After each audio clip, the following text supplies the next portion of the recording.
तुटवता मग बारामतीमधली रेस्टॉरंट्स का बंद आहेत? तुटवता नाहीच आहे तर एमएसएमईज का बंद आहेत?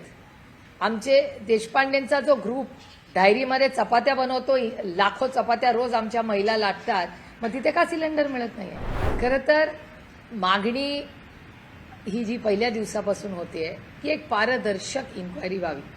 आणि रोहित, तुम्ही सगळ्यांनीच पाहिलं किती धावपळ करतो ह्याच्यासाठी. त्यामुळे या सगळ्यांच्या मदतीने आम्हाला एवढंच आमचं मागणी आहे भारत आणि महाराष्ट्र सरकारकडे की जी काय इन्क्वायरी व्हावी ती पारदर्शक व्हावी आणि दादावर जी घटना आमच्या कुटुंबावर जे झालं ते दुसऱ्या कुठल्याही कुटुंबावर होऊ नये. एक गोष्ट अशी आहे की या सर्व विभागीय जी प्रेस कॉन्फरन्स झाली त्यात त्यांनी डेटा दाखवला की अशा स्वरूपाच्या बातम्या आल्यानंतर आणि चर्चा सुरू झाल्यानंतर सिलेंडरचे बुकिंग हे सिग्निफिकंटली डबल झाले. मग कुठेतरी लोकांमध्ये पॅनिक पण क्रिएट होते, त्यामुळे सुद्धा तुटवडा निर्माण होतोय का? नाही, तुटवता मग बारामतीमधली रेस्टॉरंट्स का बंद आहेत? तुटवता नाहीच आहे तर एमएसएमईज का बंद आहेत? आमचे देशपांडेंचा जो ग्रुप डायरीमध्ये चपात्या बनवतो, लाखो चपात्या रोज आमच्या महिला लाटतात, मग तिथे का सिलेंडर मिळत नाहीये? जर सिलेंडर अवेलेबल आहे तर मग आमच्या देशपांडेंच्या पुऱ्या धायरीच्या ग्रुपला तातडीने सिलेंडर पाठवा ना, जर कोणी सरकारमधलं ऐकत असेल तर. मग बारामतीमधले सगळे उद्योजकांना लगेच तुम्ही गॅस द्या. आम्ही हातावर हात ठेवून बिचारे आमचे कामगार बसलेत बारामतीमधले, द्या त्यांना लगेच. मी हात जोडून आभार मानीन, सत्कार करीन स्वतः जाऊन महाराष्ट्र सरकारचा. त्यांनी बारामतीतले सगळे व्यवसाय, मग रेस्टॉरंट असतील, महिला उद्योजक असतील किंवा आमचे कमर्शियल गॅसवाले, सगळ्यांना ते आम्ही स्वतः जाऊन सरकारचे आभार मानीन की हो आमचं चुकलं, हे व्यवसाय बंद नाही. सगळा डेटा तुमच्या चॅनलवर दाखवला जातोय ना. हे काही काल्पनिक गोष्टी नाही, कारण मी आरोप करत नाहीये. सगळे चॅनल आणि वास्तव काय हो, आम्ही लोकप्रतिनिधी आहोत. फक्त विरोधक म्हणून मी हे बोलत नाही, मी लोकप्रतिनिधी आहे. 23 लाख लोकांचा आवाज म्हणून आम्हाला दिल्लीला पाठवायचं जायचं. आमची नैतिक जबाबदारी नाही जेव्हा आमचे मतदार आमच्या कुटुंबातले लोक. आम्ही लोकप्रतिनिधी आहोत, आम्ही त्यांच्या सेवेसाठी निवडून आलोय. तर आपली लोक जेव्हा अडचणीत आहे आम्ही बोललंच पाहिजे ना. आणि आता नाही बोलणार तर कधी बोलणार? मग तुम्हाला जबाबदार धरलं जातं डायरेक्ट सत्ताधारी पक्षाकडून की तुमच्यामुळे.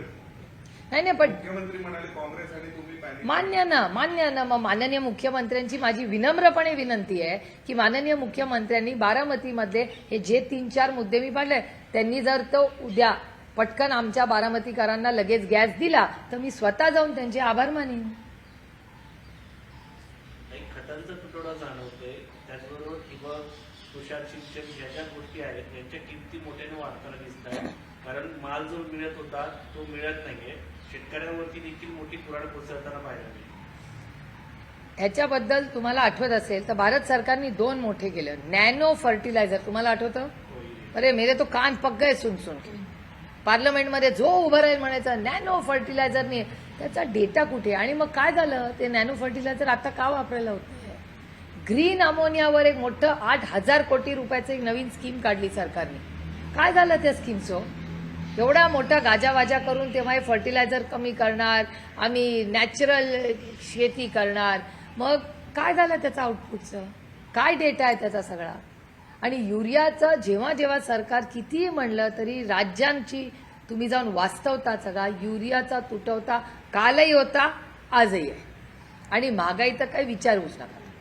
काही पोटनिवडणुकीची घोषणा झालेली आहे. बारामती आणि राहुरी पोटनिवडणुकीची घोषणा काल केंद्रीय निवडणूक आयोगाने केली आहे. बारामतीची निवडणूक नेमकं कशी होणार? नाही, बारामतीच्या अशी काही विषयच नाहीये. आणि मी आधीही बोलले की आमच्याकडून सुनेत्रा वहिनींच्या विरोधात कॅन्डिडेट द्यायचा विषयच येत नाही. म्हणजे ती सीट अर्थातच आम्ही लढणार नाही.